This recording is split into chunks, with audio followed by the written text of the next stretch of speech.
Les grands entretiens de Storia Voce.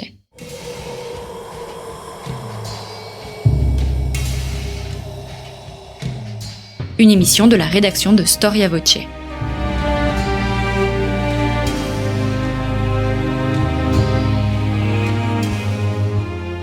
On retrouve Marie-Gwen Carichon. Chers auditeurs, bonjour, je suis ravie de vous retrouver pour une nouvelle émission Storia Voce de nos grands entretiens. Symbole de tant de causes, prétexte politique, emblème, Jeanne d'Arc est souvent, hélas peut-être, réduite à un porte-étendard, tant dans sa propre histoire, elle serait un ornement des armées fidèles à Charles VII, on pense même qu'elle n'aurait pas existé, mais elle peut également être réduite à un porte-étendard dans son instrumentalisation post-mortem. Sauf que Jean d'Alençon, compagnon et ami de Jeanne d'Arc, dit d'elle, Jeanne, dans tous ses faits, en dehors du fait de guerre, était simple et jeune. Mais sur le fait de guerre, elle était très experte, tant dans le port de la lance que pour rassembler l'armée en ordre de bataille et pour préparer l'artillerie.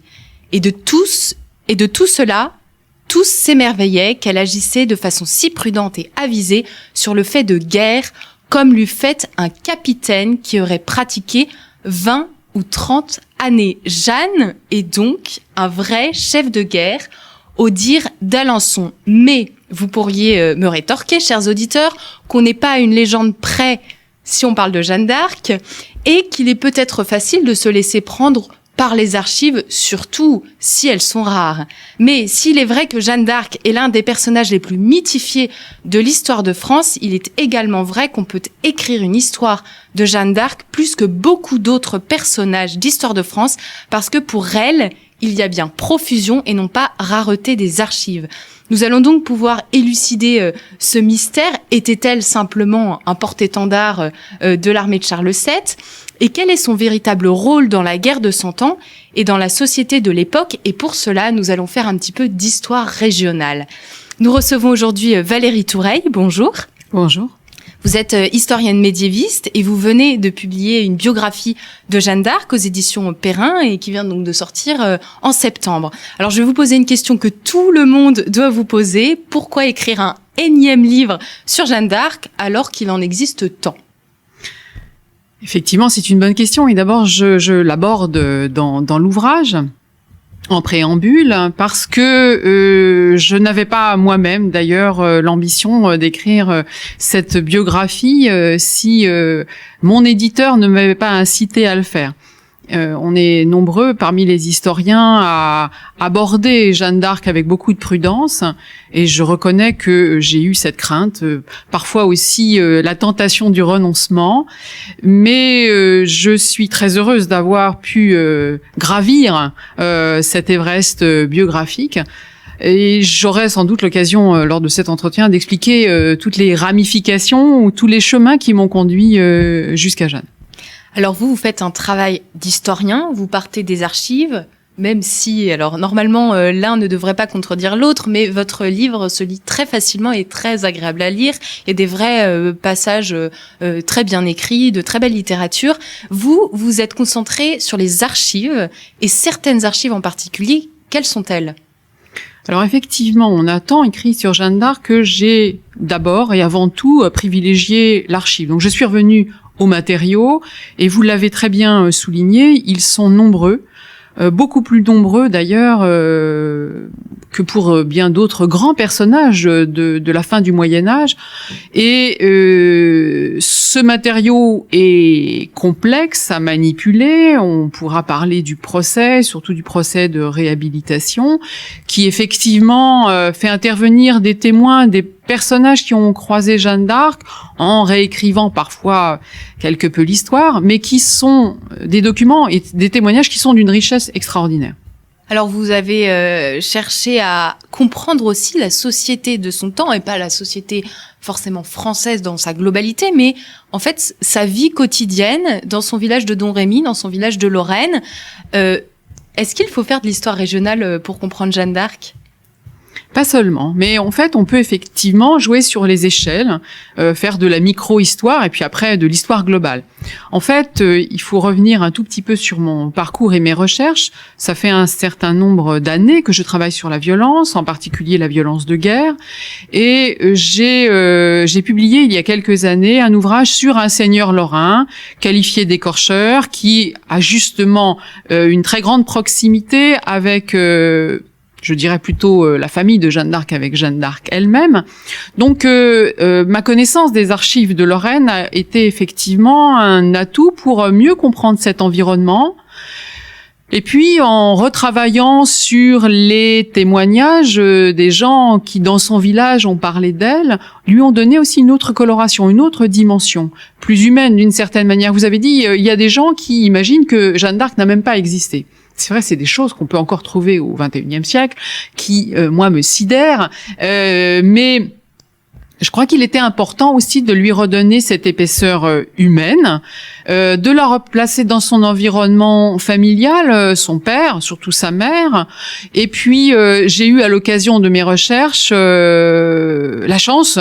Bon, c'est pas vraiment une chance. Quand on cherche dans les archives, on trouve en général ce que l'on souhaite, mais là, il est vrai que je suis tombée sur une pièce qui était en lien avec ce seigneur lorrain que j'évoquais tout à l'heure, qui est un grand chef de guerre aussi sur la Lorraine, un document qui parle à la fois de l'oncle maternel de Jeanne d'Arc et des malheurs de la guerre qui frappent ces populations civiles, ces communautés villageoises.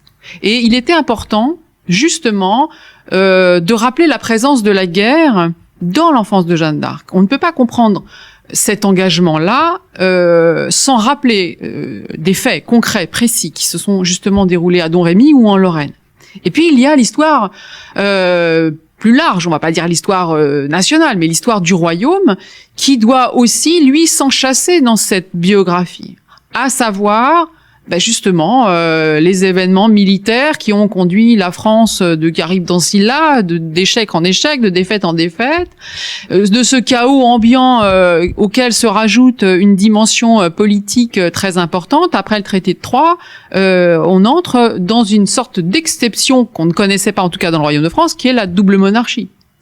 Donc le dauphin, l'héritier naturel, est écarté du trône.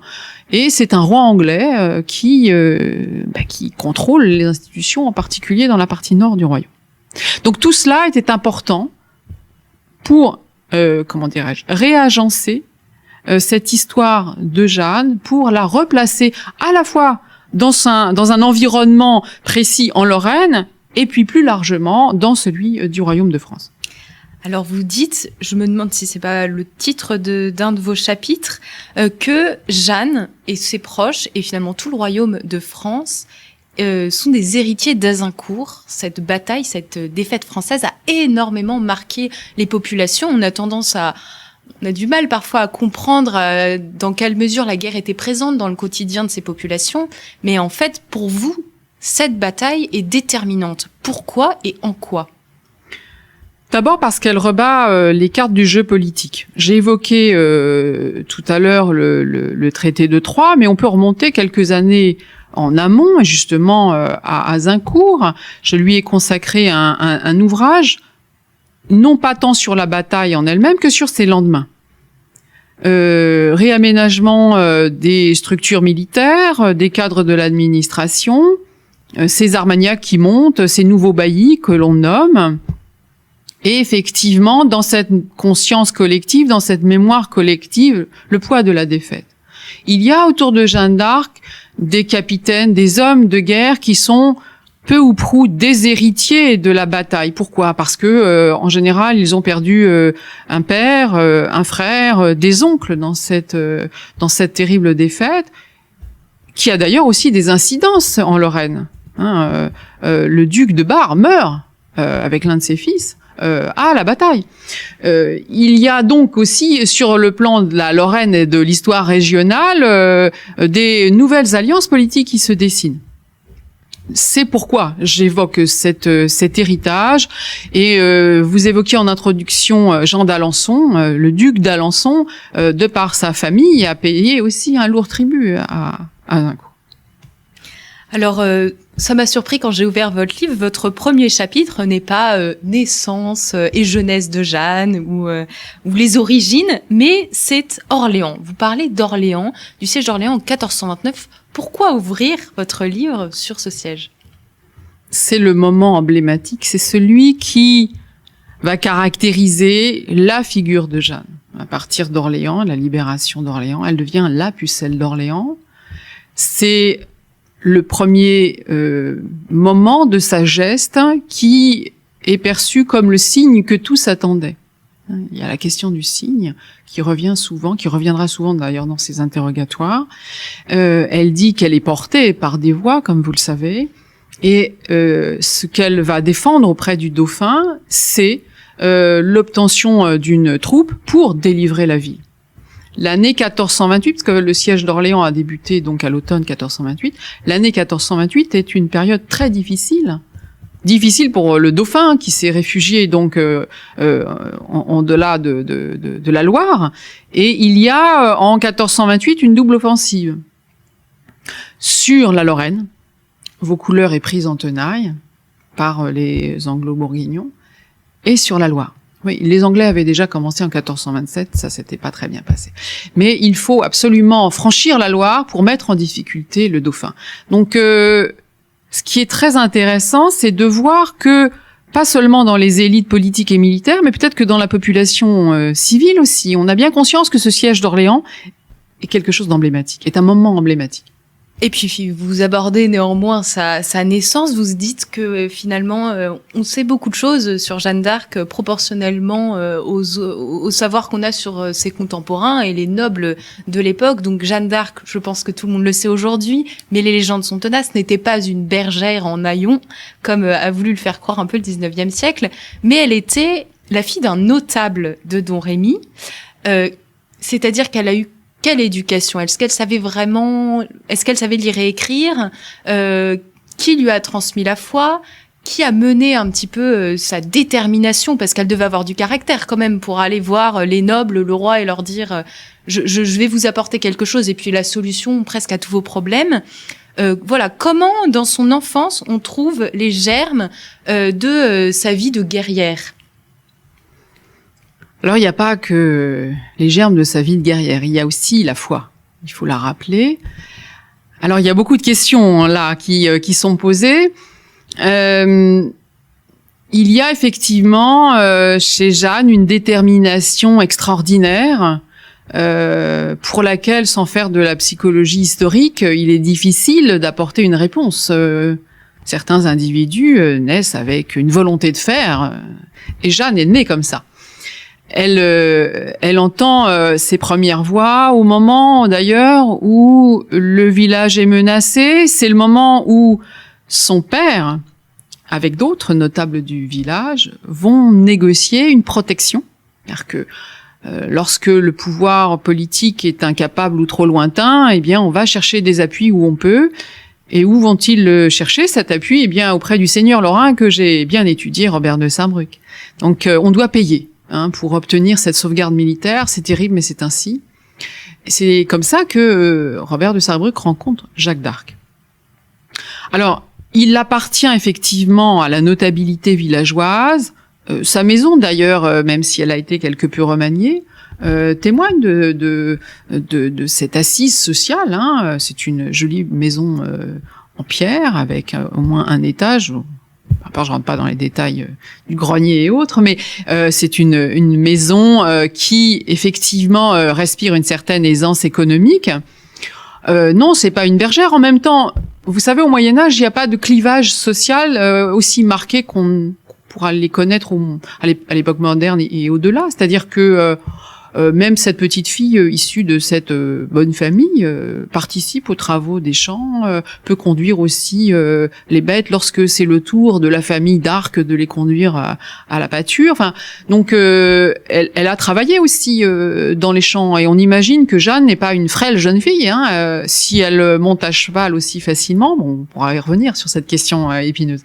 C'est que elle connaît effectivement ce monde rural, les animaux, etc. La question de savoir maintenant si elle est illettrée, si elle sait lire et écrire, est évidemment un point important qui a été débattu, qui reste encore d'ailleurs objet de débat. Il faut savoir que normalement, dans toutes les villes, c'est évident, mais dans tous les villages de quelque importance, il peut y avoir un maître d'école qui tient ce qu'on appelle une petite école. Et dans ces petites écoles, on apprend les rudiments de la lecture, ce qu'on appellerait le b.a.-ba. Et puis peut-être pour ceux qui sont un peu plus doués ou qui peuvent consacrer plus de temps aussi, les rudiments de l'écriture. Étymologiquement, et au sens médiéval du terme, être illettré, ça veut dire ne pas connaître le latin. Effectivement, Jeanne est illettrée de ce point de vue-là. Je ne pense pas qu'elle maîtrise le latin. Il aurait fallu qu'elle ait le temps de faire des études plus poussées et de toute évidence, ça n'était pas un choix personnel. En revanche, je suis persuadée qu'elle n'a pas appris à signer dans les quelques semaines qui ont suivi le début de son épopée. Il est normal que ce soit quelqu'un d'autre qui rédige les lettres, comme on le trouve très souvent au Moyen-Âge, même si on a des documents qui sont aussi, comment dirais-je, des documents... pour Robert de Sarrebruck, j'ai des lettres autographes, c'est-à-dire que il les a à la fois rédigées et signées, ce qui est rare pour un homme d'armes, hein, quand même. Mais la signature de Jeanne témoigne d'une certaine assurance dans l'écriture. Alors, bien sûr, elle a pu s'entraider, mais on a des signatures de femmes de la noblesse qui sont beaucoup moins sûres que la sienne.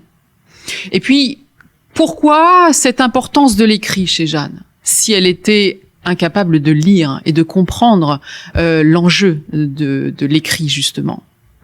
Donc, à mon sens, elle maîtrise l'écriture et elle maîtrise évidemment la lecture. Donc, ça, c'est mon opinion. Après, elle peut encore être débattue, mais je pense qu'il y a un certain nombre d'éléments qui plaident en la faveur de cette maîtrise de l'écriture et de la lecture. Au moment de son procès, d'ailleurs, lorsqu'elle sera enfermée et seule dans sa cellule, elle va demander à lire des pièces du procès. Donc là, elle ne bénéficie d'aucune aide. Je vois pas pourquoi elle aurait demandé à lire des documents qu'elle aurait été incapable de lire. Enfin, dans la détresse dans laquelle elle se trouvait, je pense qu'elle avait d'autres urgences que ça, si elle était impuissante face à l'écriture. Et ce qui est assez troublant d'ailleurs dans les actes du procès, on peut invoquer plusieurs causes. C'est la pertinence de ces réponses qui sont d'une grande intelligence. On sent qu'elle est structurée, elle sait penser, elle sait réfléchir, elle sait argumenter, elle connaît presque la rhétorique. Comment vous expliquez on a l'impression cette culture de Jeanne au moins dans son langage? Oui, alors il faut faire attention aussi au fait que on a un double filtre dans les documents du procès qui nous sont parvenus, à la Minute française en particulier. Il a fallu faire une traduction. Ce sont des mots que l'on a aussi médiatisés par l'écrit, donc qui ont édulcorer une partie de la vivacité des échanges, mais vous avez raison de dire que c'est une jeune fille qui démontre à la fois un aplomb, une capacité à répondre avec beaucoup de bon sens. Et c'est très frappant. Au fond, elle lutte face à ses juges comme elle a lutté aussi sur les champs de bataille. Donc ça, c'est troublant et fascinant à la fois. Comment l'expliquer? Eh bien, on évoquait la détermination de Jeanne tout à l'heure. C'est vrai que très jeune, déjà, elle avait une idée très précise de ce qu'elle voulait faire.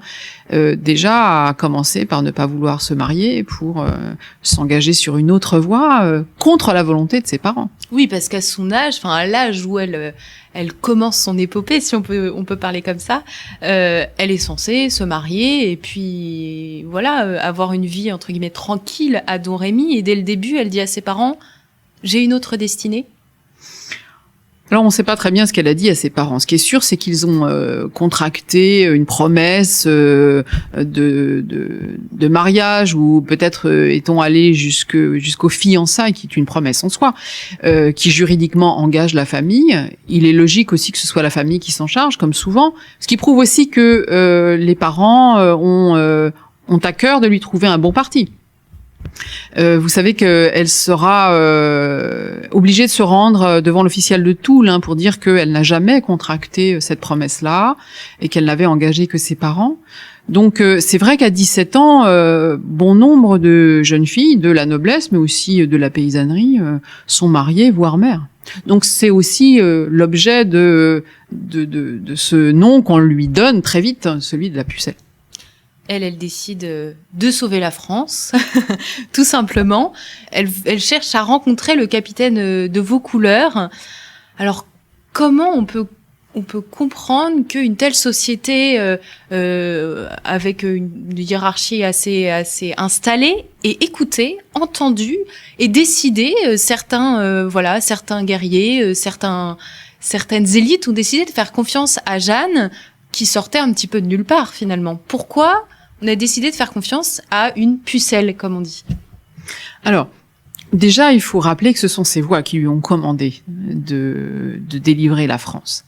Alors, pas textuellement, hein. Bon. En tout cas, de défendre le parti du dauphin, de libérer Orléans, de prendre les armes pour cela. Ce qui l'a d'ailleurs effrayé dans un premier temps. On l'aurait été à moins. Si elle se rend auprès de Baudricourt, Robert de Baudricourt, qui tient effectivement la châtellenie de Vaucouleurs, c'est parce que c'est le seigneur qui est en charge d'une partie du village de Domrémy. On a tendance à dire que Vaucouleurs est une place. Non, c'est un territoire qui englobe la moitié du village de Domrémy. C'est donc, d'une certaine manière, assez naturellement qu'elle va le trouver. C'est aussi assez naturellement qu'elle va s'adresser à l'un des représentants du dauphin sur cette frontière-là, la frontière occidentale du royaume. On est là, tout près du Barrois mouvant, mais la châtellenie de Vaucouleurs est une terre française. D'une certaine manière, au-delà de tous les débats qui ont eu lieu sur l'appartenance régionale de Jeanne, est-elle champenoise, est-elle lorraine, j'ai même entendu dire est-elle vosgienne, j'aurais presque tendance à dire par provocation, non, elle est française. Juridiquement parlant, elle est française. Mais bon, bien sûr, elle appartient à l'espace lorrain au sens large du terme, cette Lorraine romane. Et elle va donc trouver Baudricourt. Comme vous le savez, on ne sait pas très bien si elle est allée une fois ou 2 ou 3 fois à Vaucouleurs. Là encore, sans en parler à ses parents. Je pense qu'il y a une proximité avec sa mère. On évoquait tout à l'heure sa formation. C'est elle qui l'a formée, comme toutes les mères, aux premiers exercices de la foi, qui l'a initiée à la piété chrétienne. Bon. Il y a d'ailleurs des hommes d'église dans la famille de Jeanne, faut pas l'oublier. Donc ce lien avec la mère, je pense, est beaucoup plus étroit et c'est assez naturel. Son père a sans doute entendu ses désirs, elle en a sans doute fait part au sein de la famille, mais on sait bien qu'il a très peur qu'elle s'engage dans le sillage des armées. Les hommes du Moyen-Âge savent bien qu'il y a des femmes qui suivent les hommes de guerre, mais pour des... Pas pour les mêmes raisons non, que Jeanne. pour des vocations bien moins pieuses. Donc, on peut comprendre la crainte du père, qui est prêt à dire il vaut mieux la noyer qu'elle suive les hommes de guerre. Après, il est aussi logique que Baudricourt ne l'ait pas reçu, je dirais, à bras ouverts et dans les meilleures dispositions. J'évoquais tout à l'heure la position de Vaucouleurs. Il y a en Lorraine des hommes qui tiennent pour le parti du dauphin, qui avant tenaient pour le parti d'Orléans, qu'on a appelé parti d'Armagnac. Robert de Sarrebruck, qui tient Commercy, qui est une place forte, puissante, et lui est puissamment armé aussi, est en lien avec Robert de Baudricourt. Ces hommes-là n'ont, comment dirais-je, aucune inclination particulière pour Jeanne d'Arc et sa famille. C'est presque le contraire, ils sont trop proches de cette jeune fille et de sa famille pour lui accorder une quelque importance. Et puis Robert de Baudricourt, c'est un homme de guerre du XVe siècle. Bon, c'est normal qu'il ne s'en laisse pas compter. Il y a cet épisode où on dit d'ailleurs il faut que tu retournes chez toi et que ton père te donne une bonne paire de claques plutôt que de venir m'importuner. J'évoquais 1428, Robert de Baudricourt a autre chose à faire que de s'occuper de cette jeune fille alors que les ennemis menacent sur les frontières. Et pourtant, même les hommes de guerre les plus chevronnés, les plus rudes, sont peut-être sensibles au message divin. Au Moyen-Âge, les hommes et les femmes sont sensibles aux signes. ce qu'on pourrait appeler le merveilleux. Il y a donc une petite porte d'entrée qui a sans doute facilité cette première connexion avec Baudricourt. Mais à mon sens, et c'est ce que j'explique aussi dans le livre, ça n'est pas le lien avec René d'Anjou qui, justement, à la suite d'Azincourt, se retrouve par mariage lié au duché de Lorraine. Ça n'est pas non plus sa mère qui ont dû favoriser ce rapprochement ou cette entrevue entre Baudricourt et Jeanne. Je pense plutôt que, et j'en suis même persuadée, il y a des courriers très réguliers qui sont échangés entre tous les officiers et le dauphin. Évidemment, Baudricourt est en lien avec Charles. La preuve en est qu'au moment où Baudricourt la reçoit pour la dernière fois et lui accorde sa confiance, il y a un homme à ses côtés dont on parle peu, c'est Colette Vienne. Colette Vienne, c'est un messager du dauphin. Et Baudricourt a sans doute échangé avec Charles pour lui dire il y a une jeune fille dont on parle beaucoup dans la région et qui prétend qu'elle pourrait être un atout, un appui. Et sans doute que Charles lui dit banco, c'est un peu anachronique mon expression, mais je n'ai rien à perdre à écouter cette jeune fille, d'autant que c'est un moment, je l'ai expliqué, compliqué, voire chaotique sur le plan politique, et les grands ont l'habitude d'écouter des prophétesses. Il y a aussi cette prophétie qui dit « c'est une femme venue de Lorraine qui sauvera le royaume de France qu'une autre femme a perdu ». On revient au traité de Troyes. Le dauphin, alors il y a quelque chose d'assez particulier, je trouve, dans la vie de Jeanne, dans son épopée, dans son aventure, c'est sa relation avec le dauphin, avec le roi. On a l'impression qu'à un moment il la soutient, à un moment il la laisse tomber, à un moment il ferme les yeux.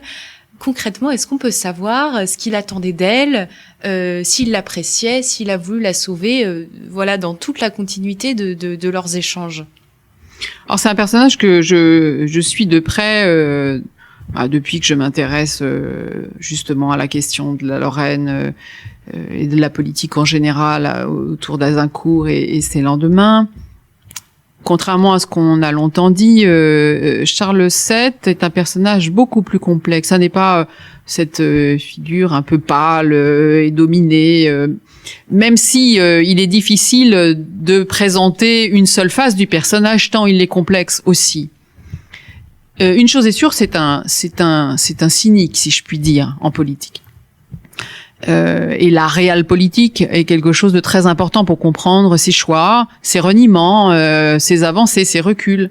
Donc c'est pas comme parfois on a l'impression de la faiblesse ou juste une envie de voilà, il veut jouir, il veut profiter de la vie, il se désintéresse du royaume de France. En fait, il a une vraie politique qui est ce qu'on appelle aujourd'hui la réelle politique. Sa vie ne forme pas un tout. Ça ne l'empêche pas d'aimer les plaisirs et les fêtes, mais au moment qui nous intéresse, Charles a bien conscience que sa position est fragile et qu'il faut à toute force rétablir l'équilibre, ou au moins la balance des forces. Et il est normal qu'au Moyen-Âge, on a d'autres exemples, qu'il puisse lui accorder audience. Il se dit qu'effectivement, elle pourrait être un atout dans son jeu. Il est en même temps très prudent. Bon, il y a l'épisode de la rencontre de Chinon, elle le reconnaît. Bon, peut-être un peu construit, bon, mais à la limite, peu importe. Il va quand même lui faire passer un certain nombre d'épreuves, enfin, je veux dire des interrogatoires, même si le milieu est bienveillant. À Poitiers, pendant plusieurs semaines, on va l'interroger pour savoir s'il s'agit bien d'une vraie prophétesse, si elle est pure, comme elle l'affirme, puisque pour les hommes du Moyen-Âge, la pureté de la parole, de l'âme, est directement liée à la pureté du corps. Donc, il ne lui donne pas son viatique tout de suite. Il va attendre quelque temps avant qu'elle revienne et fasse son entrée solennelle à Chinon pour qu'il lui confie donc effectivement une petite troupe, quelques hommes en fait autour d'elle qui sont aussi bien chargés de veiller sur elle que de la suivre, d'écouter, de rapporter auprès du dauphin ce qu'elle fait et ce qu'elle dit. Donc Charles VII est un personnage complexe aussi parce qu'il n'a pas une conduite linéaire. Elle lui apporte la victoire presque inattendue à Orléans. Il la récompense, il lui donne de l'argent, il lui donne des coursiers, des chevaux. On le sait, il va aussi anoblir sa famille, plus tard adouber un de ses frères. Donc il y a bien cette reconnaissance-là. Elle va d'ailleurs pousser un peu plus loin son avantage, qui n'est pas un avantage personnel, faut bien le reconnaître, lorsqu'elle lui dit qu'il faut continuer la campagne de la Loire et prendre les autres places que tiennent encore les Anglais, et puis l'emmener jusqu'à Reims. Et là, elle va au fond un peu se battre au sein du Conseil, comme d'ailleurs elle s'était battue à Orléans, au sein de l'état-major, où les hommes de guerre, on n'a pas eu le temps de les évoquer, mais sont pas forcément tous des partisans fervents de Jeanne, et c'est normal d'une certaine manière. Alors on pourra dire oui, on a reconstruit cette adversité dans laquelle elle a dû se battre, y compris dans son propre camp. Certes, mais à force de tout déconstruire, il ne reste plus grand-chose. Donc elle a dû faire sa place. Et elle a dû faire valoir aussi auprès du dauphin certaines options. Donc elle arrive à le convaincre d'aller jusqu'à Reims. C'est une nécessité qu'est le sacre, au-delà du couronnement qui est ancien déjà.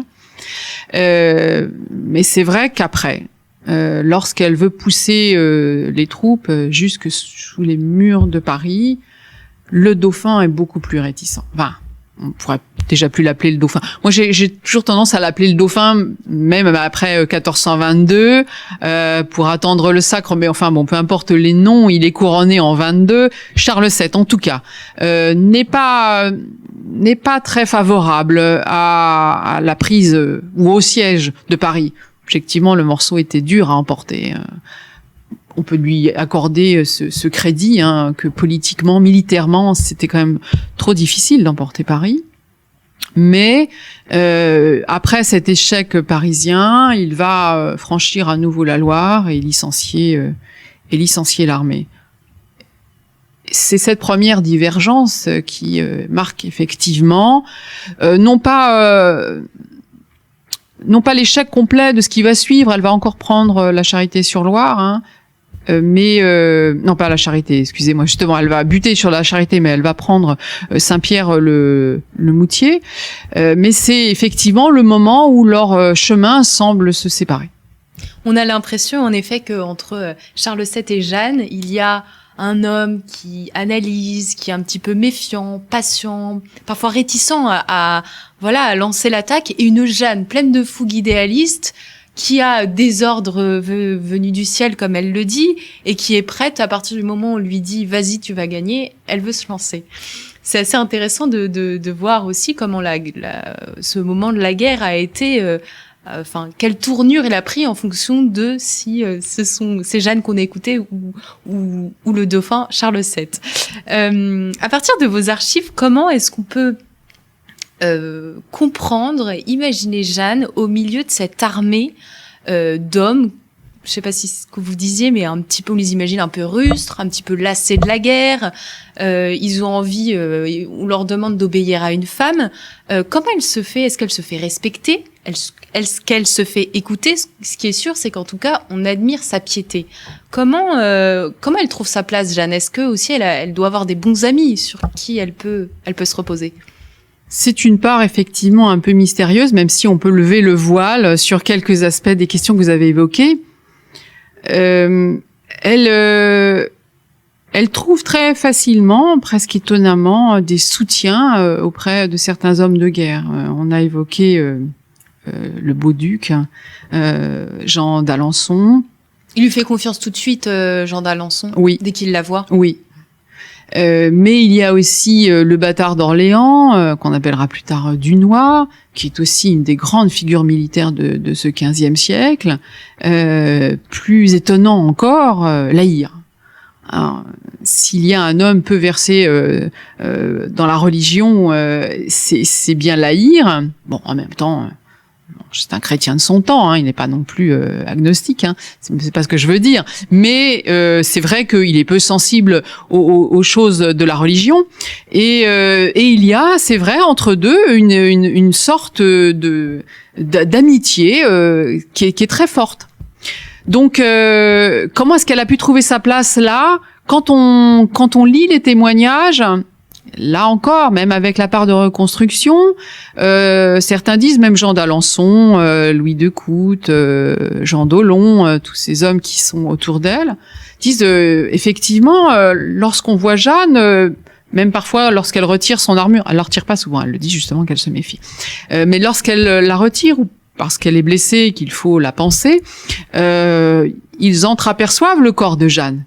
Et ils le disent, nous étions des hommes jeunes et troublés, et en même temps, très vite, sa piété nous a refroidis, ou sa piété nous a imposé le respect. Et on peut croire assez volontiers que ces hommes peuvent être aussi fascinés par le courage que déploie cette femme, parce qu'elle dit qu'elle est portée par la foi. Donc, d'une certaine manière, peut-être sont-ils forcés de croire, incités à croire, et c'est cette piété qui leur en impose. Elle doit effectivement parfois s'imposer dans ces armées, ça doit être rude. On sait bien qu'elle rudoie un certain nombre d'entre eux, il haïr le premier qui jure plus souvent qu'à son tour. Elle chasse les prostituées. On parlait de ces femmes qui suivent les armées, il y en a beaucoup, et elle veut faire de cet espace viril, brutal, peu propice aux femmes, un endroit où la religion doit porter l'action militaire par la pureté de sa vocation, de sa mission. Oui, il faut bien imaginer que même si ce sont des rustres, la société est chrétienne, et donc si elle reprend, elle est très réticente aux jurons et aux blasphèmes, vous venez de l'exprimer, elle finit par convaincre en fait. Parce que c'est une évidence que oui, il y a Dieu et que oui, il y a des règles et que finalement, elle a peut-être un petit peu raison d'après, même si c'est un petit peu contraignant de se soumettre aux lois de l'Église. Et puis mais les gestes sont là, ou plutôt les faits sont là, c'est-à-dire que je pense que son courage dans la bataille, lorsqu'elle emmène les hommes, les surprend et les fascine. Et au fond, c'est quand même elle qui donne cette impulsion pour prendre plusieurs bastilles et puis dégager Orléans de l'étau anglais. Donc, elle a donné des signes forts qu'elle avait raison et qu'elle les portait par cette mission-là. Il faut pas oublier qu'au Moyen Âge, par exemple, lorsque deux armées s'affrontent en bataille rangée, celui qui va l'emporter a été celui que Dieu a choisi, comme une forme d'ordalie. Donc celui qui remporte la bataille est protégé par Dieu, voire inspiré par Dieu dans le cas de Jeanne. Et c'est d'ailleurs une des questions du procès où un de ses accusateurs va lui demander « Mais est-ce que Dieu aime les Anglais ?» Pour la piéger, qu'est-ce qu'elle répond ? Elle essaye de botter en touche le plus souvent, parce qu'elle sait très bien que ses ennemis sont les Anglais, qu'ils tirent la ficelle du procès, même si confrontée à ses juges, Jeanne a sans doute parfois été un peu perdue. Donc elle dit clairement, les Anglais n'ont rien à faire sur le sol de France. Pour les Bourguignons, où on essaie de la perdre aussi, elle dit, au fond, il vaudrait mieux tenter la réconciliation des princes, autrement dit, entre Charles et Philippe. Mais elle est très habile, très très habile. Le procès, on va en venir, puisque donc Jeanne est capturée. Alors ce procès, est-ce qu'il est ecclésiastique ? Est-ce qu'il est mené par les Anglais ? Est-ce que finalement il est un petit peu manigancé quand même par des proches du roi ? Comment on peut le définir, ce procès qui a l'air d'être long, compliqué, et on a l'impression que beaucoup de personnes y ont pris part? Alors déjà, on peut répondre très clairement que personne dans l'entourage du roi n'a manigancé ce procès. Même si, comme je le disais tout à l'heure en évoquant l'état-major militaire, il y a aussi autour du roi des hommes des conseillers, qui ne sont pas franchement favorables à Jeanne, ou semblent l'ignorer, ou se disent qu'après tout, c'est une façon de perturber le jeu politique qu'ils maîtrisent depuis un certain nombre d'années. Une empêcheuse de tourner en rond, pour dire les choses clairement. Il y a deux hommes d'ailleurs qui mènent une lutte acharnée autour de Charles VII, qui vont brouiller là encore le paysage politique, sans doute aussi détourner Charles de l'appui qu'il aurait pu lui apporter. En même temps, faut pas oublier que maintenant qu'il est sacré, de voir son sacre à une femme que les Anglais dénoncent comme une femme de mauvaise vie, voire comme une sorcière, le déstabilise politiquement aussi. Non, c'est un procès qui est ambigu sur 2 points. Le statut de Jeanne est normalement celui d'un prisonnier de guerre. On a d'ailleurs retrouvé un document anglais où elle est nommée comme prisonnière de guerre. Lorsqu'on est prisonnier de guerre au Moyen-Âge, on a un statut spécifique qui est celui de pouvoir être racheté sur rançon. Il y a d'ailleurs une rançon qui est payée.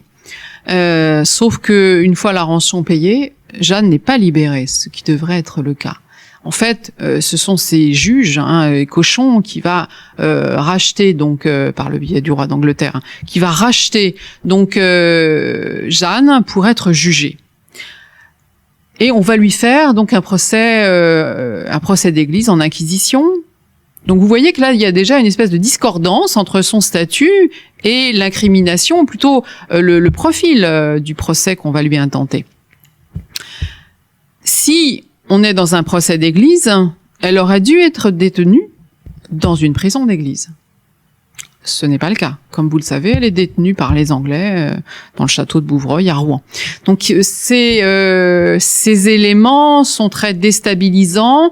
Ils vont d'ailleurs être repris lors du procès en nullité pour dire que effectivement il y a eu des écarts par rapport à la procédure que l'on aurait dû suivre au moment du procès.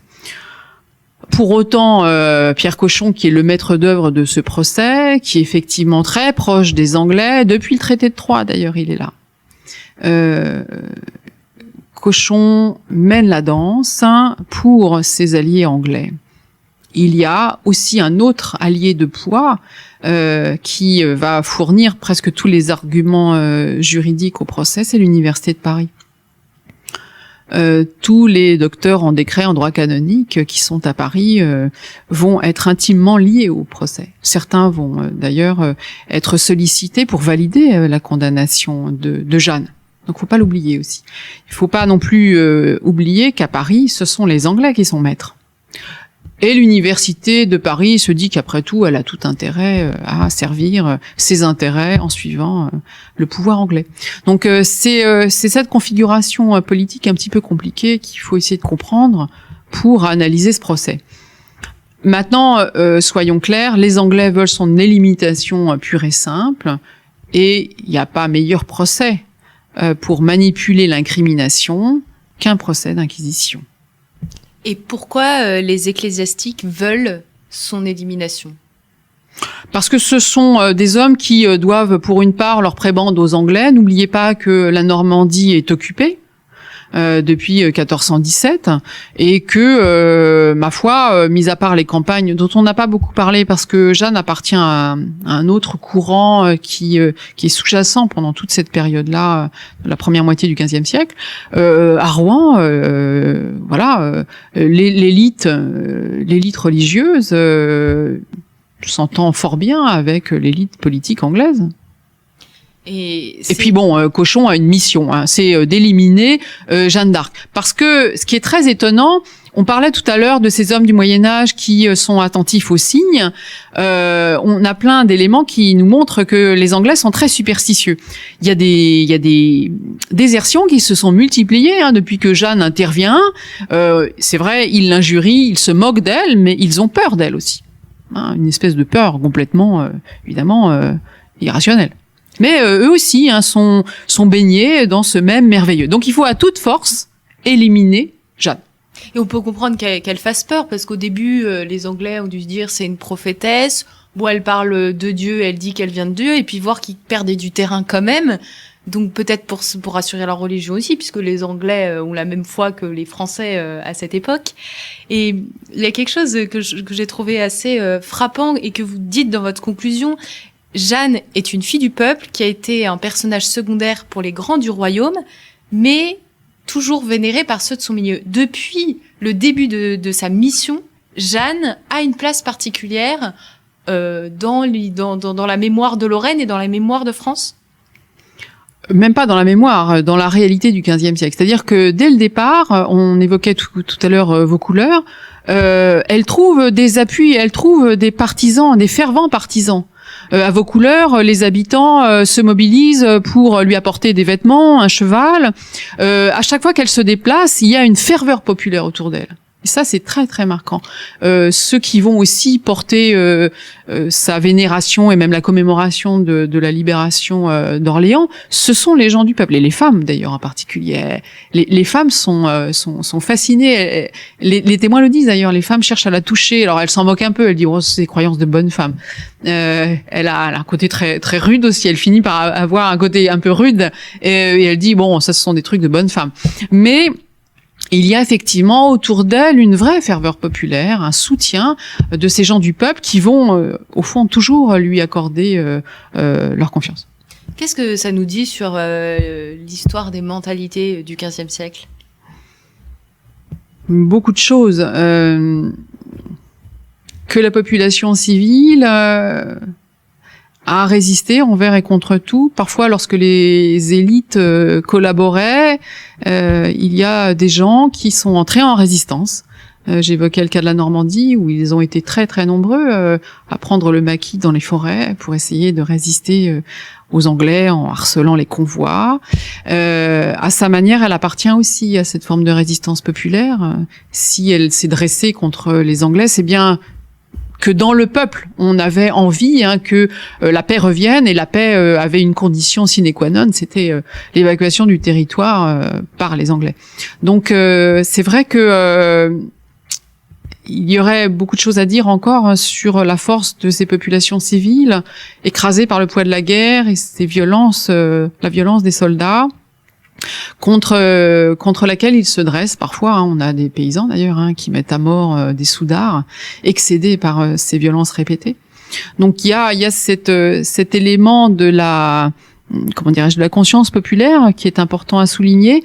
Il y a un autre élément dont Jeanne témoigne à sa manière, c'est cette piété populaire aussi, qui est faite de rites autour d'un arbre que l'on vénère, et que les prélats parisiens et normands ne comprennent pas, une espèce de hiatus entre cette piété populaire qui est faite de gestes, parfois de vieilles réminiscences anciennes dont on a perdu les racines, mais qui est très importante pour vivifier toujours ce sentiment religieux dans la communauté.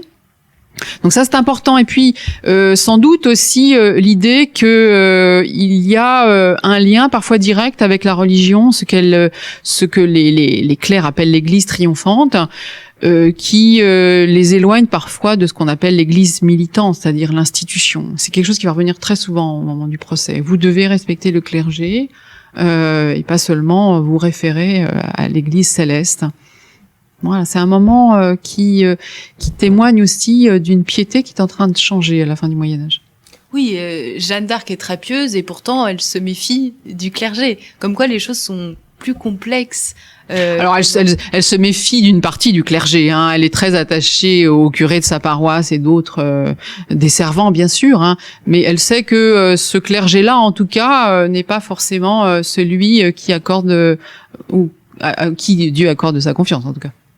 Merci beaucoup Valérie Toureille de nous avoir parlé de Jeanne d'Arc. On a vu une facette un petit peu différente. Et puis, chers auditeurs, je vous recommande de lire la biographie de Valérie Toureille, Jeanne d'Arc, qui vient de sortir chez Perrin, et vous aurez le loisir de lire des extraits d'archives, ce qui est toujours très intéressant et ce qui permet de mieux resituer cette Jeanne dans son contexte historique, social, politique, et puis de découvrir un petit peu une frange d'histoire de Lorraine dont vous êtes spécialiste, Valérie Toureille. Merci à vous, chers auditeurs, pour votre écoute et pour votre fidélité. Et je vous dis à très bientôt pour une nouvelle émission de nos grands entretiens.